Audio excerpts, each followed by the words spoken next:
अच्छा, कभी आपने गौर किया है कि अगर दोनों इंसान एक जैसा ही गलत काम या गुनाह कर रहे हों, वैसे मैं तो गुनाह और सवाब पे उस तरह से बिलीव नहीं करता। मैं समझता हूँ कि इस दुनिया में कुदरत ने हमें सब कुछ दे के भेजा और यहाँ पे ही जन्नत और दोज़ख आप हासिल करते हैं, ठीक है?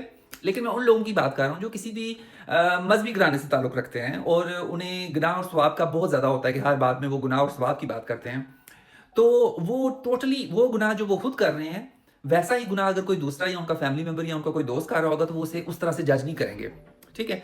लेकिन जो ही दूसरे की कहानी आपके गुनाह से मुख्तलिफ होगी तो वो उसे फ़ौरन जज करेंगे। मेरे कहने से अब क्या मुराद है, ठहरें मैं आपको एक मिसाल देता हूँ। कि बिलफ़र्ज़ 2 लड़के 2 दोस्त बैठे हुए हैं, ठीक है? उनमें से एक लड़का ये बताता है कि यार मेरी जो गर्लफ्रेंड है ना, कल मैं उससे मिला, बड़ा मज़ा आया, ये है, वो है, हमने सेक्स किया फ़र्ज़ करो, तो ये हुआ, वो हुआ, बड़ा मतलब वो सारे मज़े ले लेके ना मतलब अपने ग्रुप को या किसी एक अपने दोस्त को बता रहा होगा। अगर उसी ग्रुप में से या उसका जो वन टू वन दोस्त बैठा हुआ है, उसमें से कोई एक दोस्त ये कहता है कि अच्छा, हाँ, ओके, गुड यार, अच्छी बात है, चलो तुम्हें कोई गर्लफ्रेंड मिल गई है, तुम्हारा अच्छा रिलेशनशिप चल रहा है। मैं भी एक लड़के से मिल रहा हूँ, मेरा भी बहुत अच्छा रिलेशनशिप और मेरा सेक्स अच्छा जा रहा है।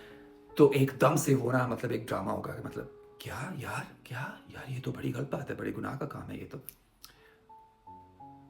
टोटली फॉरगेटिंग, बिल्कुल भूल जाना कि अगर जिस हवाले से भी तुम जिस मज़हब को भी लेके इस चीज़ को जज कर रहे हो, अभी-अभी जो तुम कहानी बता रहे थे, तुम्हें भी शादी से पहले सेक्स नहीं करना चाहिए या गर्लफ्रेंड नहीं होनी चाहिए। अगर आप उन्हें ये कह भी दो ना कि जो मैं अभी कह रहा हूँ ये सारी बात उन्हें कह भी दो, तो फिर भी वो कहेंगे, "नहीं यार, फिर भी यार, मैं तो उससे शादी करना चाह रहा हूँ उस लड़की से, अब तेरी शादी तो नहीं हो सकती ना।" तो फिर मतलब वो कोई ना कोई बहाना ढूँढ लेंगे कि मेरा गुनाह तुम्हारे गुनाह से मुख्तलिफ है, तो इसलिए मैं तुम्हारा गुनाह ज़्यादा जज करने वाला हूँ।